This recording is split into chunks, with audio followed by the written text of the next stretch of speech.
இன்னைக்கு நாம இந்த வீடியோவில் எதை பற்றி பார்க்க போகிறோன்னா செக்ஷன் 367 ஆஃப் ஐபிசி. இது எதை பற்றி அப்படின்னு பார்த்தீங்கன்னா, kidnapping or abducting a person in order to subject a person to grievous hurt or slavery etcetera.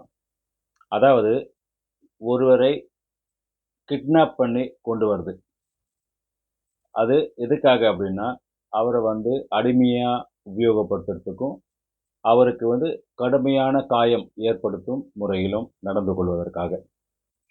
இதுக்கு பனிஷ்மெண்ட் என்ன அப்படின்னு பார்த்தீங்கன்னா, imprisonment for 10 years and fine. இது என்ன விதமான அஃபென்ஸ் அப்படின்னு பார்த்தீங்கன்னா, காக்னிசபிள் சீரியஸ் நேச்சர் அஃபென்ஸ். இதுக்கு பெயில் கிடைக்குமானா கிடைக்காது, நான் பெயிலபிள். இதை எந்த கோர்ட்டில் டீல் பண்ணுவாங்கன்னா, செஷன்ஸ் கோர்ட்டில். உங்களுக்கு இந்த வீடியோ பிடிச்சிருக்கீங்க, பிடிச்சிருந்தா லைக் பண்ணுங்கள், கமெண்ட் பண்ணுங்கள், மறக்காம சப்ஸ்கிரைப் பண்ணுங்கள்.